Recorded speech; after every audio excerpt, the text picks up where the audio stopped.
বিসমিল্লাহির রহমানির রহিম।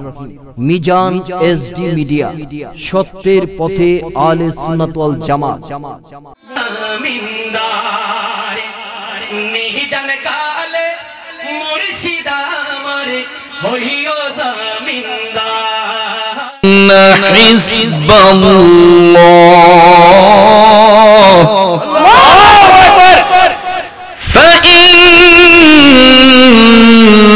حزب الله هم الغالبون.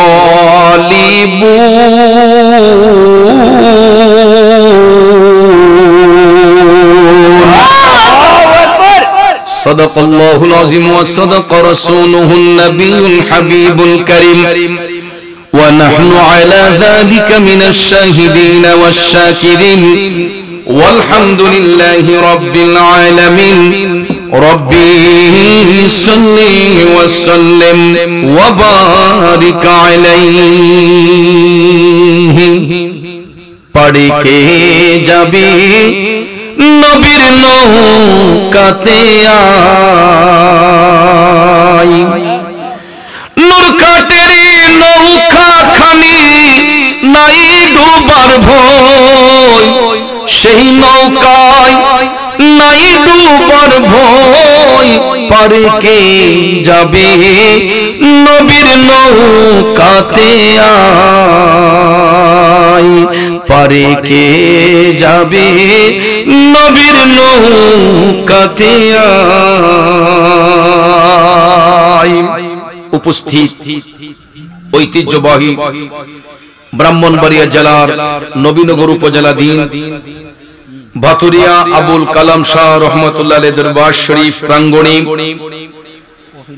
পীরে কামিল শাহ সুফি ফকির আবুল কালাম শাহ রহমতুল্লাহ আলাইহির স্মরণে উনারই সুপ্রতিষ্ঠিত ঐতিহাসিক আজিমুস শান ইমানি নুরানি 39তম বার্ষিক সুন্নি মহাসম্মেলন 2025 ইংরেজি সনের সম্মানিত সভাপতি সহসভাপতি, আজকের প্রধান অতিথি, আমন্ত্রিত অতিথিবৃন্দ, সম্মানিত আলোচক বৃন্দ, আমন্ত্রিত উলামায়ে কেরাম, বিশেষ করে যাদের নাম পোস্টারে উল্লেখ করা হয়েছে প্রত্যেকের নাম নেওয়াটা বিশেষ প্রয়োজন। সময় ব্যস্ততার কারণে, একাধিক নাম হওয়ার কারণে সবার নাম উল্লেখ করতে না পারলেও সবার প্রতি আন্তরিক স্নেহ শ্রদ্ধা ভালোবাসা রইল। বিশেষ করে জিনার প্রচেষ্টায় সুপরিচালনায় এই মাহফিল আপনাদের সহযোগিতায় চলমান, অত্র দরবার শরীফের গদ্দিনিশীন আমার অত্যন্ত স্নেহাস্পদ পীরজাদা পীর হযরত মাওলানা খন্দকার মুহাম্মদ মাইদুল ইসলাম শাহ সাহেব মাদ্দাজিল্লাহুল আলিয়া, বিশেষ করে সার্বিক ব্যবস্থাপনায় রাজধানী ঢাকার বিশিষ্ট ব্যবসায়ী আমার বন্ধুবর জনাব মোহাম্মদ কামাল পারভেজ ভাই সহ আমার সামনে উপস্থিত তরিকতপন্থী মুরব্বী বাবারা, যুবক ভাইয়েরা, ছাত্র ভাইয়েরা, পর্দানশীল মা বোনেরা, সকলের প্রতি আবার আন্তরিক সালাম। আসসালামু আলাইকুম ওয়া রাহমাতুল্লাহি ওয়া বারাকাতুহু। ওয়া আলাইকুম আসসালাম। বাবাজির আমার, রব্বুল ইজ্জতের আলিশান দরবারে লাখো কোটি শুকর গুজার করার পর প্রিয় নবী সরকার দু আলম নূরে মুজাসসাম নূরুন আলা নূর, দু জাহানের সরদার, উম্মতের দরদি, শাফাতের কান্ডারি, হায়াতুন নবী, জিন্দা নবী মুহাম্মদ রাসূলুল্লাহ সাল্লাল্লাহু তাআলা আলাইহি ওয়াসাল্লামের শানে নাতে মুস্তাফা, দুরুদে মুস্তাফা সাল্লাল্লাহু আলাইহি ওয়াসাল্লাম পরিবেশন করে মহাগ্রন্থ আল কোরআনুল কারীমের সূরা আল মায়েদার 56 নম্বর আয়াতে পাক আপনাদের খেদমতে তেলাওয়াত করেছি। খুব অল্প সময়ে আয়াতে পাকের মূল অর্থ, তাফসীরের ভাষায় কিছু আলোচনা এসেছে, এইগুলো উপস্থাপন করে মিলাদ শরীফ হবে আর একটু জিকির হবে। রাজি আছেন তো সবাই? ইনশাআল্লাহ। আল্লাহ তাআলা যেন শেষ পর্যন্ত আমাদেরকে কবুল করেন, আমরা বলি আমিন। আমরা আজকে এতই ভাগ্যবান, যেটা শুনলে আপনারা অবশ্যই আনন্দিত হবেন। আমরা আজকে চতুর্দিকে ভাগ্যবান। এটা কিভাবে জানেন? এমন একটা মাস আমাদের নিকট আগমন করেছে, যেই মাসটাকে আমার রাসূল নিজের মাস বলেছেন। আরবিতে এই সম্মানিত মাসটার নাম হচ্ছে মাহে শাবান। আজকে শাবানের চাঁদ উদিত হয়েছে। আজকে শাবানের প্রথম রাত, অর্থাৎ রাত পোহালেই আমরা এই শাবানের চাঁদে আল্লাহ তাআলা আমাদেরকে একটা ঈদ দান করেছেন, যেটা গরিবদের ঈদ, জুমার দিন। কথা কোন ঠিক কিনা? আল্লাহ রাব্বুল আলামিন আমাদেরকে এমন ভাবে বরকতময় করেছেন যে এক তো হলো এটা শাবানের চাঁদ, দ্বিতীয় হলো এটা শাবানের প্রথম জুমা, তৃতীয়ত হলো এটা একটা আল্লাহর ওলির দরবার, চতুর্থ হলো ওলির দরবারে আমার নবীর প্রেমের বাগান। কথা কোন ঠিক না ঠিক? তাহলে আজকে আমরা চতুর্দিকে ভাগ্যবান। কথা কোন ঠিক কিনা? এই মাহফিল হওয়াতে আমরা খুশি না বেজার? আমরা যতটুক না খুশি, আজকে আল্লাহর ওলিদের রুহানি আমাদের উপর আরো বেশি বেশি খুশি। কবরবাসীর রুহ আজকে আরো বেশি বেশি খুশি। কথা কোন ঠিক কিনা? কারণ বাবাজিরা আমার, জুমার রাতের ফজিলত হলো, আমার দয়াল নবী বলছেন, জুমার রাতে আল্লাহ রাব্বুল আলামিন দুনিয়ার জমিনে সমস্ত মুর্দাগণের রূহকে আল্লাহ ছেড়ে দেয়। তারা আপন আপন বাসগৃহে যায়। তাদের আওলাদরা ভালো কাজ করে না, খারাপ কাজ করে, সেটা দেখার জন্য রূহগুলোকে আল্লাহ তাআলা পাঠাইয়া দেয়। এ বন্ধুরা আমার, বাবাজিরা, শনিবারে সূর্যাস্তের আগে ওই রূহগুলোকে আল্লাহ তাআলা আবার আপন জায়গায় নিয়ে যায়। বিশেষ বিশেষ সময়ে আল্লাহ তাআলা রূহগুলোকে জিজ্ঞাসাবাদ করে, তোমার যে আওলাদ রেখে আসছো ওরা কেমন কাজ করছে দেখে আসলাম। তখন যদি কেউ ভালো কাজে থাকে, রূহগুলো আল্লাহর কাছে দামি হয়ে যায়। আর যদি কেউ অসৎ কাজে থাকে, ওই রূহগুলো আল্লাহর কাছে বেজার হয়ে যায়। তাইলে বলুন, এই মুহূর্তে আমাদের বংশের মুর্দেগানের রূহ আমাদের উপর খুশি নাকি বেজার?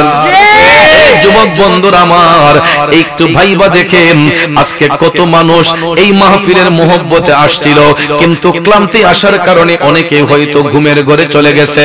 কেউ হয়তো গিয়ে দেখেন দোকানে বসে সময় নষ্ট করতেছে, কেউ গিয়ে দেখেন রাস্তার মধ্যে হাঁটাচলা করতেছে।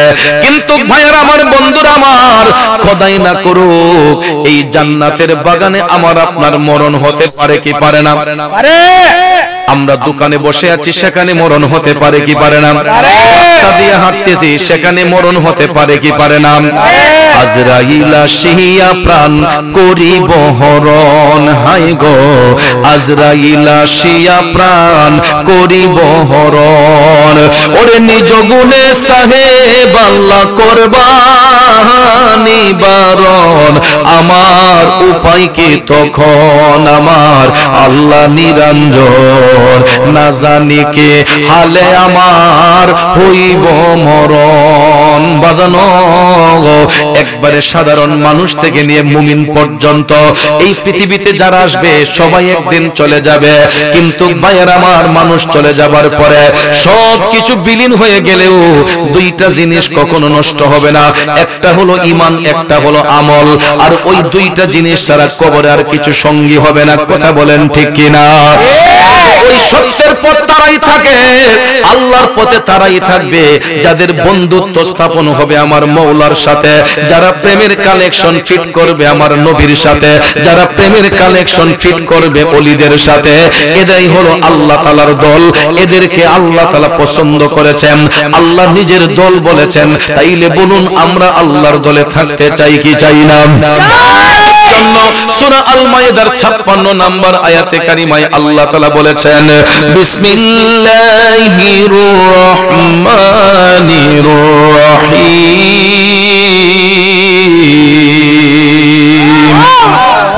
ومن يتولى الله ورسوله والذين آمنوا فإن حزب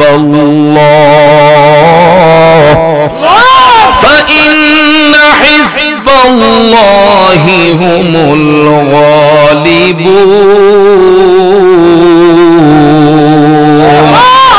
জোরে বলুন ঘোষণাকার।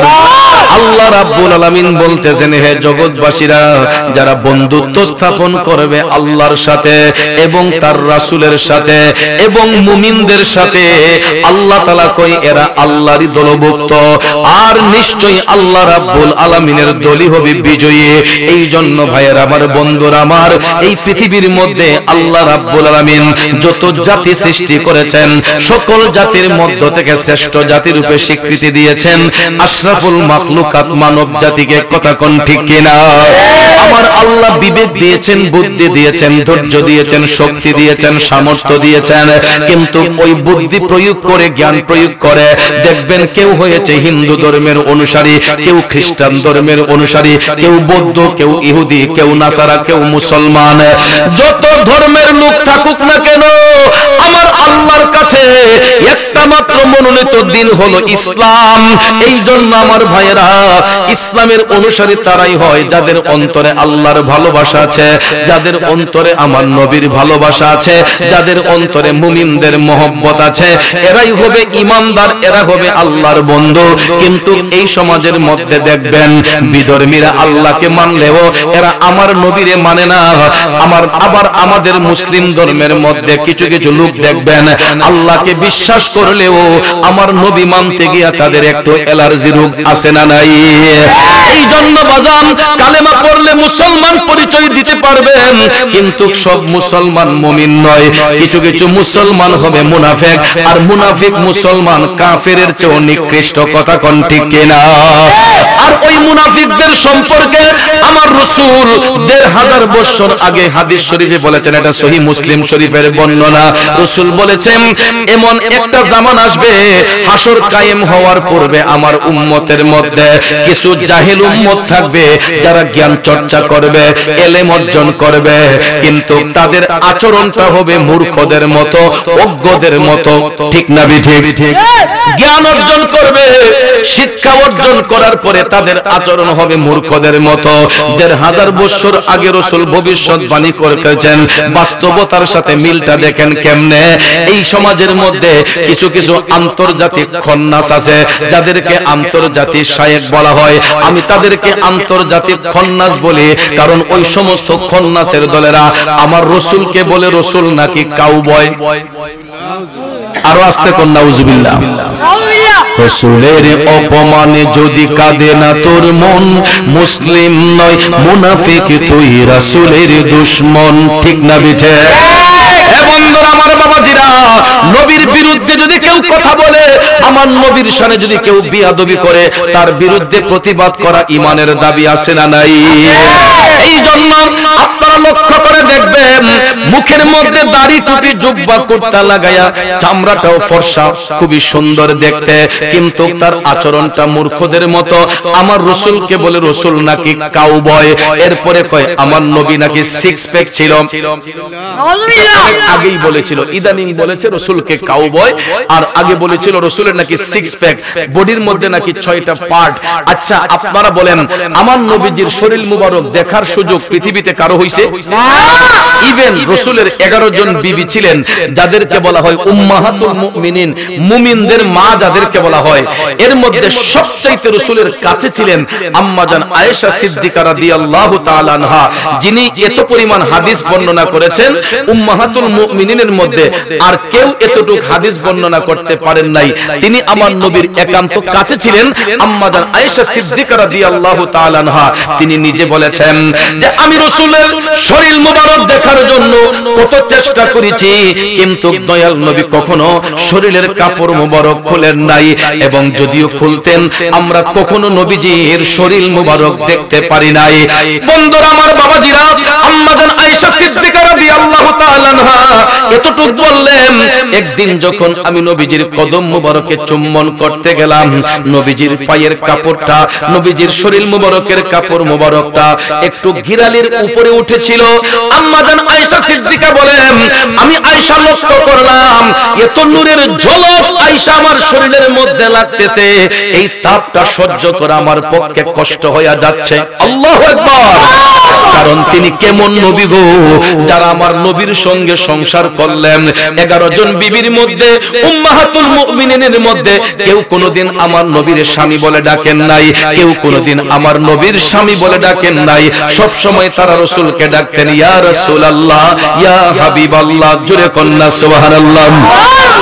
আমরাও সবাই দেখবেন আদবের সহিত বলি ইয়া রাসূলুল্লাহ, ইয়া হাবিবাল্লাহ, ইয়া রাসূলুল্লাহ, ইয়া হাবিবাল্লাহ, ইয়া রাসূলুল্লাহ। তুমি জীবন, তুমি মরণ, আধার ঘোরে তুমি আপন, তুমি জীবন, তুমি মরণ, আধার ঘোরে তুমি আপন। হৃদয় নামের ফুলদানিতে, হৃদয় নামের ফুলদানিতে একে রেখেছি প্রেমের মালা। ইয়া রাসূলুল্লাহ, ইয়া হাবিবাল্লাহ। বলুন ইয়া রাসূলুল্লাহ, হাবিবাল্লাহ, ইয়া রাসূলুল্লাহ। কষ্ট হচ্ছে আমার বাবাজিরা, নবীর প্রেমিকেরা, মদিনার কামলিওয়ালা নবী, মায়ের নবী, দয়ার নবী, যিনি 11 জন বিবি যারা উম্মাহাতুল মুমিনিন, মুমিনদের মা, কেউ কোনোদিন আমার নবীর সতর মোবারক দেখতে পারে নাই, আমার নবীর শরীর মোবারক দেখার সুযোগ হয় নাই। আর বুরুক্ষ মৌলবী বলে আমার নবীর নাকি 6 প্যাক ছিল, আমার রাসূল নাকি 23 বছরের যুবক 40 বছরের বৃদ্ধাকে নাকি বিবাহ করেছেন সম্পদশালী হওয়ার জন্য। নাউজুবিল্লাহ। এই রকম মিথ্যাচার যারা নবীর সঙ্গে করতে পারে, আপনারা কি তাদেরকে মুমিন বলবেন না মুনাফিক? মুমিন না মুনাফিক?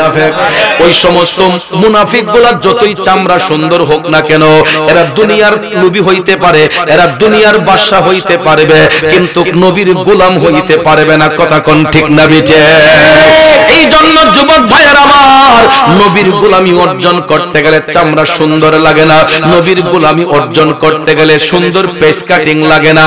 যদি সুন্দর পেস কাটিং দিয়ে নবীর গোলামি হইতো রে, হযরতে বেলাল হাবশী রাদিয়াল্লাহু তাআলা আনহু কালো হওয়ার পরেও তিনি আমার দয়াল নবীর গোলামি করে জান্নাতের সার্টিফিকেট অর্জন করেছে। ঠিক না বিঠে? পেস কাটিং দিয়ে ইমান যাচাই হয় না, রূপ দিয়ে ইমান যাচাই হয় না। হযরতে বেলাল হাবশীর জীবনী পড়ে দেখবেন, আমার দয়াল নবীর পরে সর্বপ্রথম যিনি জান্নাতের মধ্যে প্রবেশ করবেন তিনি হলো হযরতে বেলাল। সুবহানাল্লাহ। নবীর গোলামির কত বড় দাম।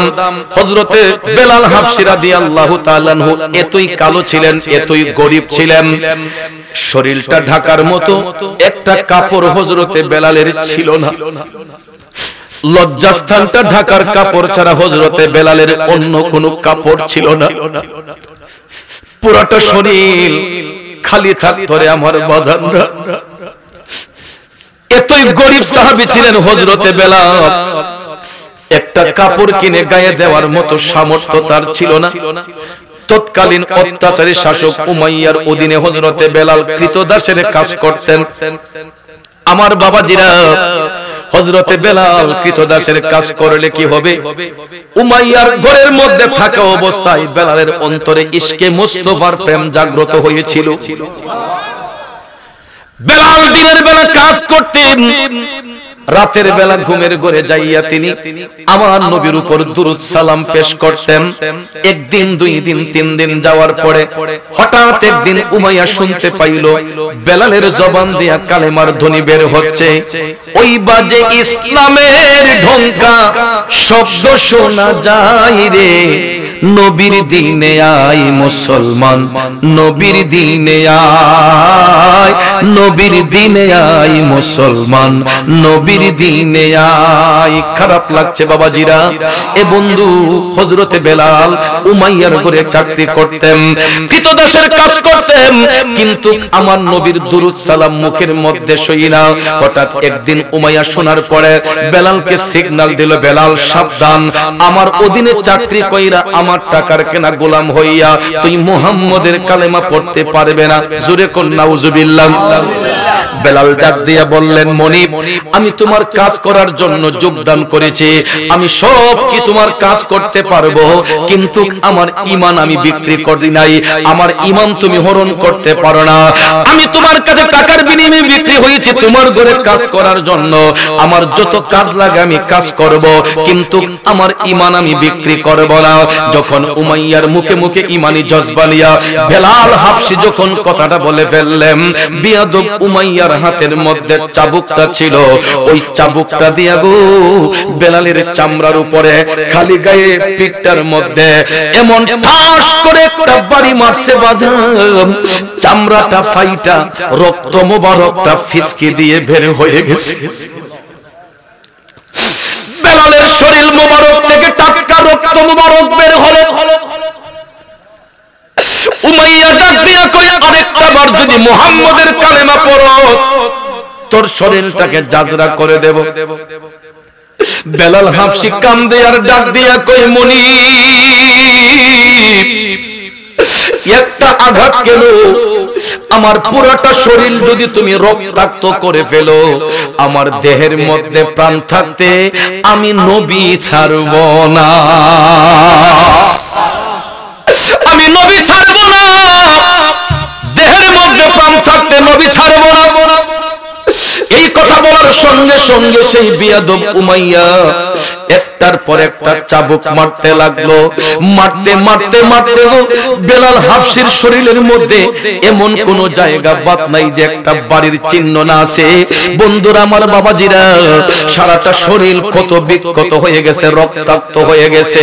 বেলাল হাবশীর শরীর দিয়া একাধিক রক্তকরণ হচ্ছে। এরপরে হযরতে বেলালের বুকের মধ্যে পাড়া দিয়া উমাইয়া কয়, দেখ এখনো সময় আছে, মুহাম্মদের দিনটা ছেড়ে দে।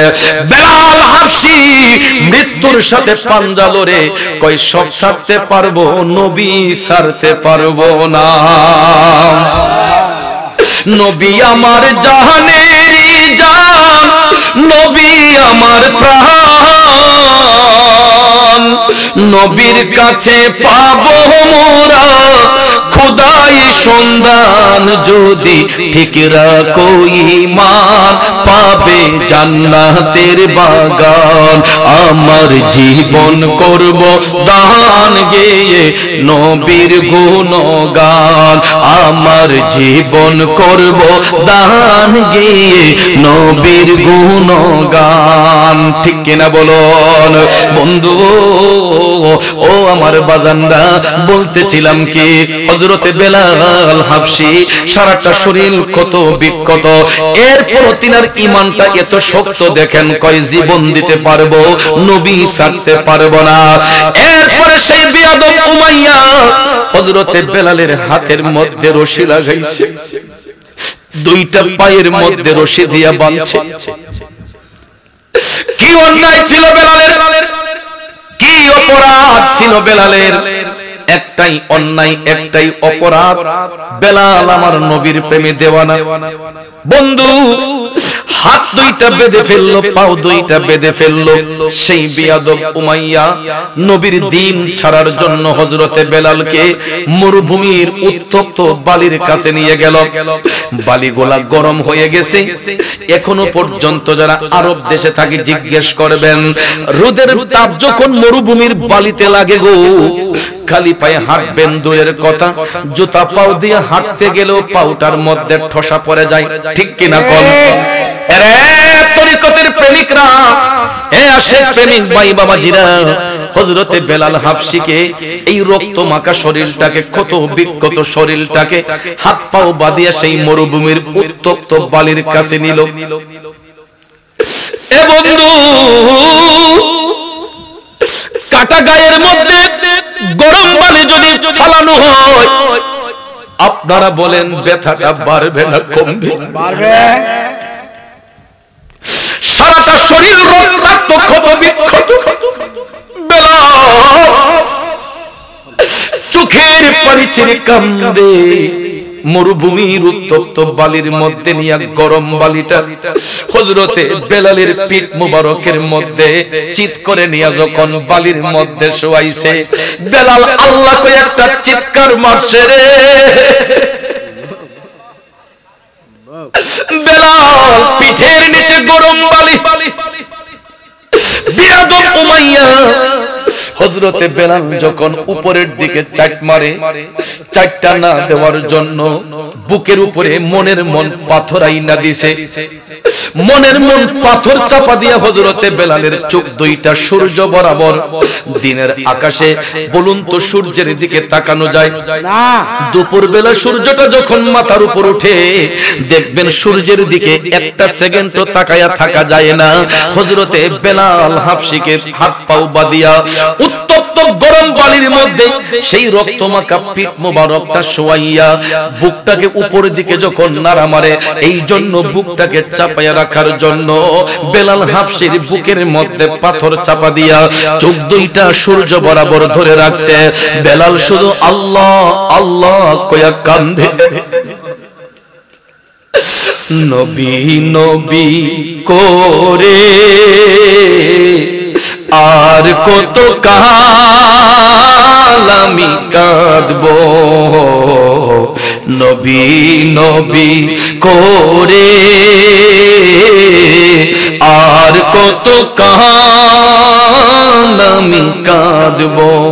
আপন নয়নে কবে জানি, আপন নয়নে কবে জানি নূর নবীকে আমি দেখবো, নবী নবী করে আর কত কাল আমি কাঁদবো। ও বন্ধু, আচ্ছা তোমার মাইক কিতা একটা সমস্যা, বক্স গুলো একটু ঘুরে দিতে পারো না? একটু দুরূদ শরীফ পড়ুন। আল্লাহুম্মা সাল্লি আলা সাইয়্যিদিনা মুহাম্মাদ। এই বক্সটা একটু ঘুরে দে। আলা সাইয়্যিদিনা মুহাম্মাদ, এবারে না এদিক দিয়ে আবিয়ানা শাফিয়ানা মাওলানা মুহাম্মাদ, নাবিয়ানা মাওলানা মুহাম্মাদ। আল্লাহুম্মা সাল্লি আলা সাইয়্যিদিনা মুহাম্মাদ, নাবি মাশাআল্লাহ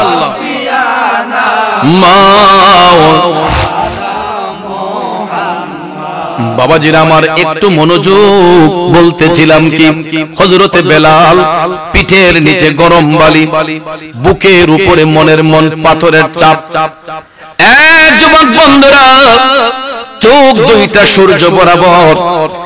উমাইয়া ডাক দিয়া কয়, বেলাল এখনো সময় আছে, মুহাম্মদের দিন তুই ছেড়ে দে।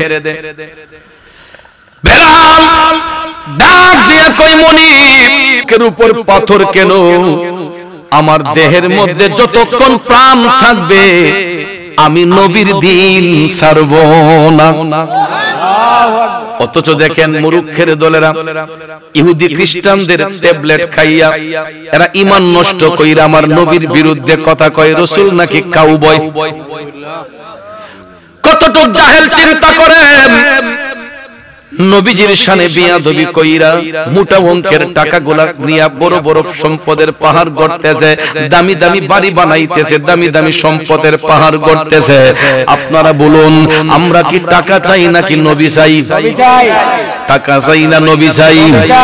এই জন্য আশেক কয় প্রেমিক কয় লন্ডন প্যারিস ওয়াশিংটন বার্লিন যেতে চাই না, হংকং বেজিং টোকিও সিঙ্গাপুর চাই না, মন আমার যেতে চাই এই দুনিয়ার, মন সহবাগ যেতে চাই এই দুনিয়ার একটি জায়গায়, সেই জায়গাটার নাম হলো সোনার মদিনা, সেই জায়গাটার নাম হলো সোনার, কোন সমস্যা আছে? আহা সেই জায়গাটার নাম হলো সোনার মদিনা।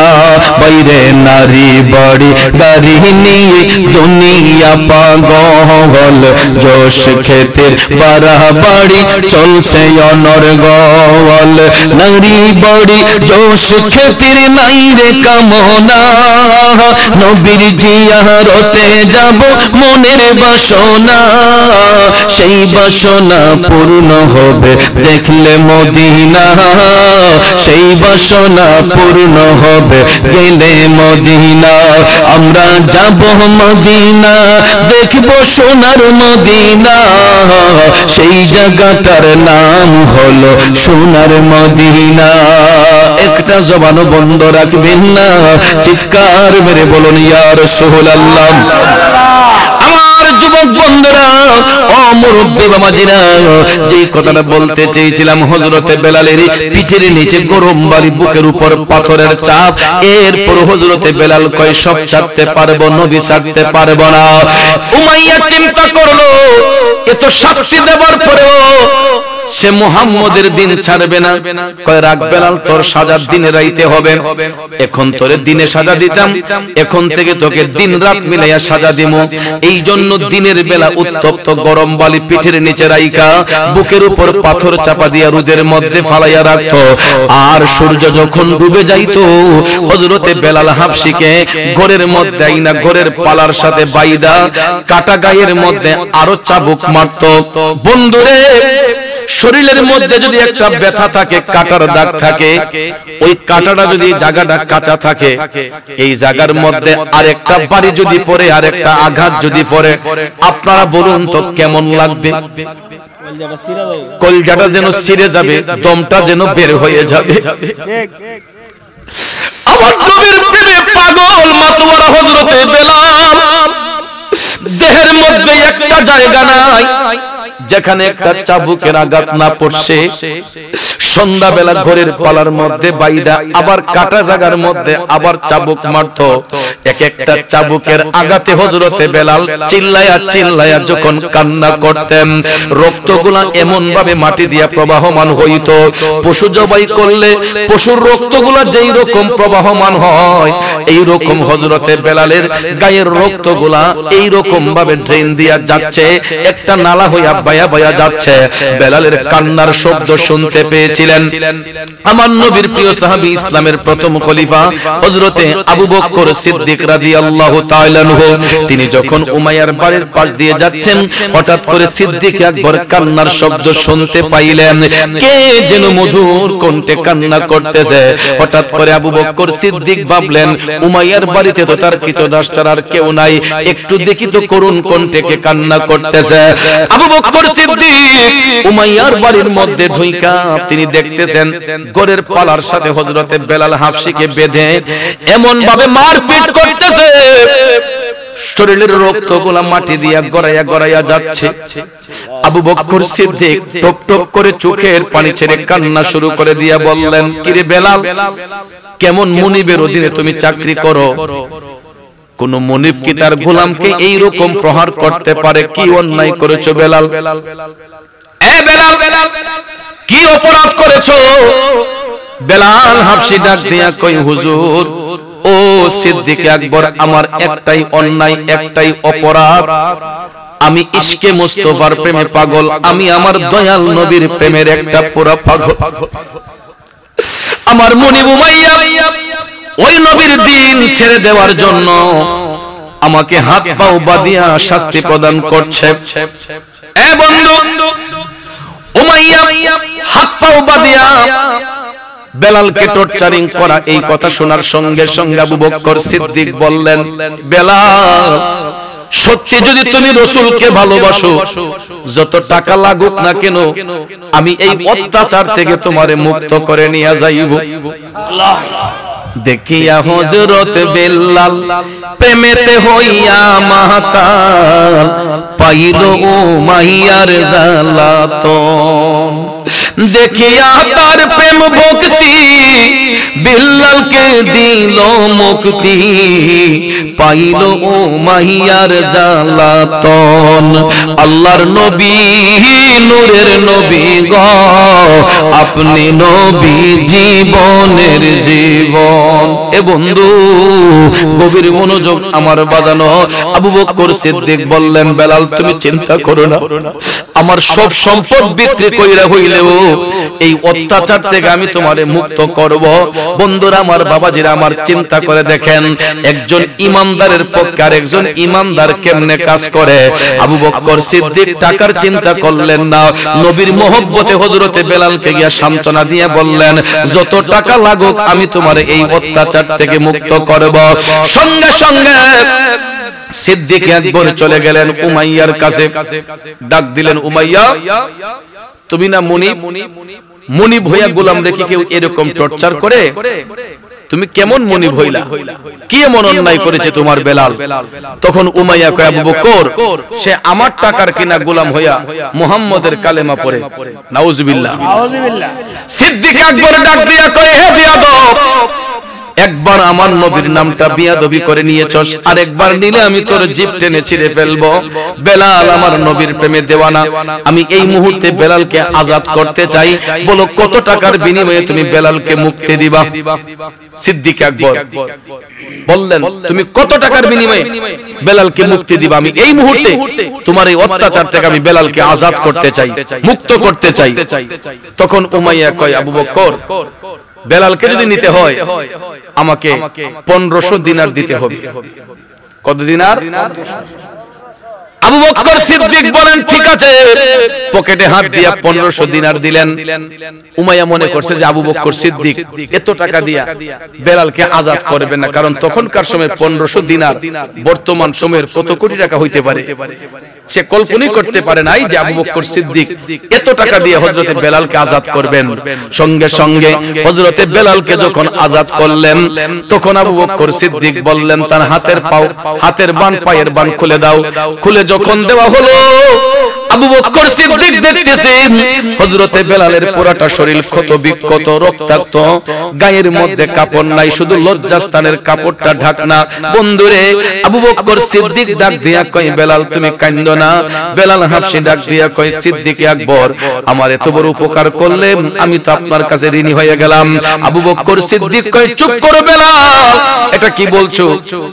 তুমি আমার কাছে ঋণী হইবা কেন? এটা আমার ঈমানি দায়িত্ব পালন করেছি, আমি আমার ঈমানি দায়িত্ব পালন করেছি, তুমি ঋণী হইবা কেন?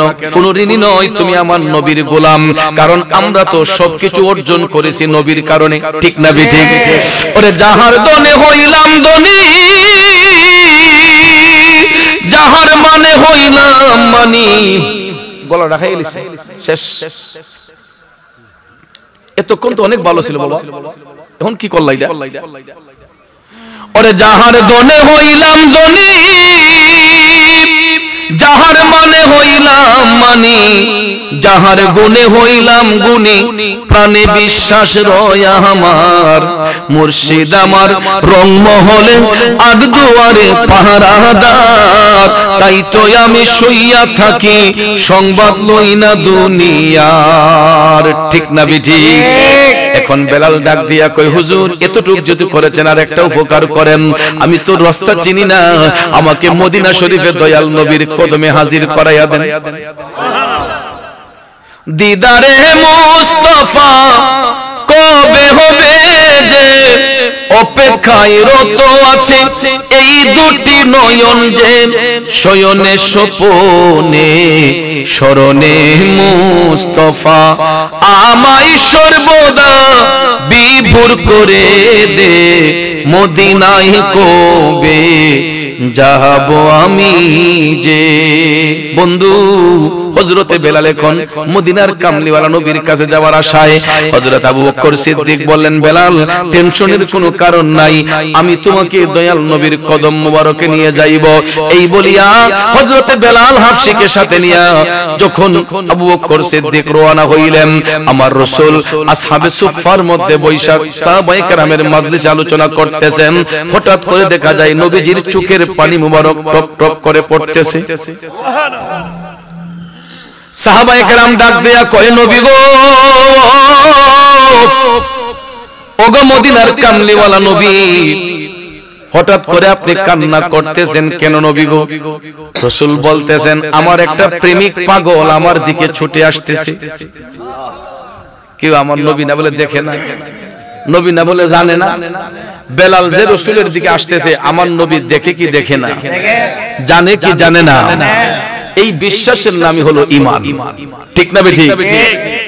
আমি আপনি চর্ম চোখ দিয়ে শুধু চোখের সামনে দেখি, আর আমরা এমন নবীর উম্মত, ওই নবী সামনে যতটুক দেখেন, পিছনে ততটুক দেখেন, ডানে যতটুক দেখেন, বামে ততটুক দেখেন, উপরে যতটুক দেখেন, নিচে ততটুক দেখেন। অর্থাৎ আল্লাহর কুল কায়নাতে যতটা জগৎ সমূহ আছে, আমার আল্লাহ দেখেন কুদরতের নজরে, আমার রাসূল দেখেন রহমতের নজরে। আমার যুবক বন্ধুরা, সাহাবায়ে কেরাম ডাক দিয়া কয়, নবী গো, কে সেই ভাগ্যবান যার জন্য দিনের নবী চোখের পানি ছাইরা কান্দে? আমার রাসূল কয়, আমার বেলাল আবু বকরের সঙ্গে আমার দিকে আসতেছে। তো সাহাবায়ে কেরাম ভাবলেন, না জানি বেলাল কেমন সুন্দর মানুষটা নবীর দিকে আসতেছে, না জানি কত ভিআইপি একটা লোক রাসূলের দিকে আসতেছে। সমস্ত সাহাবায়ে কেরাম অপেক্ষমান বেলাল হাবশীকে দেখার জন্য। ভাইয়ের আমার, বন্ধুরা আমার, কিছুক্ষণ পরেই দেখা যায় হযরতে বেলাল হাবশী আমার নবীর কাছে যখন আসলেন, সিদ্দিক আকবর রাসূলের কদম মোবারকে সালাম দিলেন। বেলাল হাবশী আমার রাসূলকে যখন সালাম দিচ্ছেন, আসসালাতু আসসালামু আলাইকা ইয়া রাসূলুল্লাহ, এমন সময় দেখা যায় ওনার মুখের মধ্যে সালাম দিতে গিয়ে কথাটা একটু বেজে গেছে, আর সাহাবায়ে কেরাম হাসি মেরে উঠছে। বেলালের মুখের মধ্যে কথা বেজে যাওয়াতে শরীরের মধ্যে কাপড় নাই, শরীরটা রক্তাক্ত, সালামটা দিতে পারে নাই, মুখে কথা বেজে গেছে। সাহাবায়ে কেরাম হাসি মেরে উঠছেন। আমার রাসূল তখন সাহাবায়ে কেরামকে বললেন, চুপ করো, এ সাহাবারা, তোমরা হাসতেছো কেন? জানোনি সে কে? আমার বেলালের মুখের মধ্যে কথা বাজতেছে বিদায় তোমাদেরকে কোনো কষ্ট হইছে, তোমাদের রং লাগছে। দয়াল নবী বলতেছেন, চুপ করো, তোমরা জানোনি আমার বেলাল আমি নবীর জন্য কি করছে? রাসূল বললেন, বলো তো, ইসলাম গ্রহণ করার পরে তোমরা আমি নবীর জন্য গায়ের মধ্যে কতটা আঘাত খাইছো? কিন্তু আমার বেলাল আমি নবীর উপর ঈমান আই না, আমি নবীর ভালোবাসা অন্তরে নেওয়ার কারণে তার মনিবের কত অত্যাচার সহ্য করলো। তোমরা তাকায়া দেখো, আমার বেলালের শরীরের মধ্যে এমন কোন জায়গা নাই একটা বারের চিহ্ন না আছে বলে দয়াল নবী বলতেছেন, তাকাও আমার বেলালের শরীরের দিকে, যতটা আঘাত আছে সবটা আঘাত আমি নবীর জন্য বেলালের গায়ের মধ্যে লাগাইছি। সমস্ত সাহাবায়ে কেরাম ঝরঝর করে চোখের পানি ছাইরা হাউমাউ করে আবার কান্দা দিয়া আমার নবীর কদম মোবারকে গিয়া কই, নবী গো, আমরা ভুল করেছি, অন্যায় করেছি, ইয়া রাসূলুল্লাহ আপনি আমাদেরকে ক্ষমা করে দেন, ইয়া রাসূলুল্লাহ আমরা ভুল করেছি, আমাদেরকে ক্ষমা করে দেন।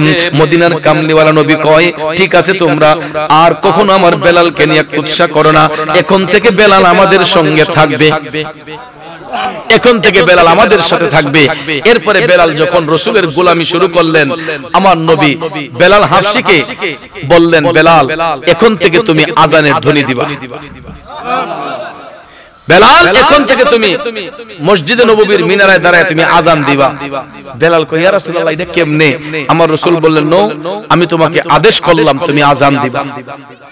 বন্ধুরা আমার, বেলাল হাবশী তখন ডাক দিয়া কয়, নবী গো, আমি আযান দিব, তবে আমার একটা শর্ত আছে ইয়া রাসূলুল্লাহ। নবী বললেন, তোমার শর্ত কি? বেলাল হাবশী ডাক দিয়া কই, নবী গো, আমি আযান দেওয়ার সময় যখন আশহাদু আন্না মুহাম্মাদুর রাসূলুল্লাহ বলবো, ওই মুহূর্তে আমি যেন আপনারে আমার সামনে দেখতে পাই। সুবহানাল্লাহ। ইয়া রাসূলুল্লাহ আমি আযান দিলে যখন আশহাদু আন্না মুহাম্মাদুর রাসূলুল্লাহ বলবো ওই মুহূর্তে যেন আমি আপনার নূরানী চেহারা মুবারকটা আমার চোখের সামনে দেখতে পাই, আপনাকে দেখে দেখে যেন আমি আশহাদু আন্না মুহাম্মাদুর রাসূলুল্লাহ বলতে পারি। আমার রাসূল বললেন ঠিক আছে যাও, তোমাকে এই আদেশ দেওয়া হলো। সুবহানাল্লাহ। ভাইয়ের আমার, এরপর থেকে বেলাল আযান দেওয়া শুরু করলেন। বাস্তবিকলি কথা বলতে গেলে মুখে কথা বাস্তব, কিন্তু বেলাল যখন আযান দিতেন তখন ওনার সুরের মধ্যে এতই মাধুর্যতা আসতো, মদিনার কচি কচি মাসুম বাচ্চাগুলা এরা মায়ের দুধ পান করা অবস্থায় থাকলে বেলাল যখন আযান দিতেন তখন এরা মুখটা মায়ের স্তন থেকে সরাইয়ে ফেলত। ছোট্ট কচি বাচ্চাগুলা পর্যন্ত বেলাল হাফসির আযানের কণ্ঠে মাতোয়ারা ছিলেন। এত মধুর কণ্ঠে বেলাল আযান দিতেন, কিন্তু ফেস কাটিংটা কালো ছিল, সুরতটা কালো ছিল, কিন্তু অন্তরটা আমার নবীর নূরের আলোয় আলো ছিল। ঠিক না বেঠিক? এই গোলামি করার কারণে হঠাৎ একদিন রাসূল বললেন, বেলাল তুমি তো আমার আগে জান্নাতে যাইবা। আয় হায় হায়, রাসূল এই কথা শুনে যখন বললেন, বেলাল এই কথা শুনে হাউমাউ করে কান্না শুরু করে দিলেন যে নিশ্চয়ই আমি রাসূলুল্লাহর সামনে মনে কোনো বড় ধরনের বিয়াদবি করে লাইছি। তখন তিনি বলতেছেন, ইয়া রাসূলুল্লাহ আমি হাফসি গোলাম কেমনে আপনার আগে জান্নাতে যাইবো? সাহাবায়ে কেরাম বলতেছেন, ইয়া রাসূলুল্লাহ বেলাল কেমনে আপনার আগে জান্নাতে যাইবো? রাসূল বললেন, অবশ্যই আমার বেলাল আমার আগে জান্নাতে যাবে, কারণ হাসরের ময়দানে আল্লাহ তাআলা আমি রাসূলকে বহন করার জন্য একটা জান্নাতি সাওয়ারি পাঠাইবেন। ওই জান্নাতি সাওয়ারিটা টাইনা নেওয়ার জন্য একটা শিকল থাকবে, ওই শিকলটা থাকবে আমার বেলালের কাঁধের মধ্যে। এই জন্য বেলাল যখন শিকলটা কাঁধে নিয়ে হাঁটবে, সাওয়ারিটা টাইনা জান্নাতের গেটে নিয়ে যাবে। দরজা খোলার পরে সামনে বেলাল না নবী আগে? সামনে বেলাল। বেলাল আগে না নবী আগে? কারণ উনি তো গোলামি করতেছেন। এই রাসূল তো দুলহা সেজে এই সওয়ারির মধ্যে বসা, কিন্তু জিনজিল তো বেলালের কাঁধে। যেইজন টাইনা নিব এই টানুন্না লোকটা তো সামনে থাকবো। আমার রাসূল বললেন, জান্নাতের দরজা খোলার পরে বেলাল যেহেতু জিনজিল টাইনা নিবে, বেলালের কদমটাই আগে বেহেশতের ভিতর পড়বে। আমার নবীর গোলামির দাম আছে না নাই? আমরা নবীর গোলামি চাই কি চাই না? বাবাজিরা আমার, আরো হয়তো আধা ঘন্টা কথা বলতে পারতাম, কিন্তু আমি দুর্বল হয়ে গেছি। কারণ প্রথম অনেকটা ভালো ছিল, কুতুবিয়া সাউন্ড অত্যন্ত ভালো সাউন্ড, কিন্তু এখন হঠাৎ করে কি যেন হয়ে গেল আমি বুঝতে পারতেছি না। এটা মানে আমার নসিবের দোষ। যাক আলহামদুলিল্লাহ, আসুন আমরা সবাই নবীর মহব্বত অন্তরে নিয়ে আমরা ঈমানের পক্ষে থেকে আসুন আবার নবীকে সবাই সালাম দেই। আমাদের ইউটিউব চ্যানেলটি সাবস্ক্রাইব করে আমাদের সাথে থেকে পাবেন বিভিন্ন সুন্নি পীর মাশায়েখদের ওয়াজ ও গজল।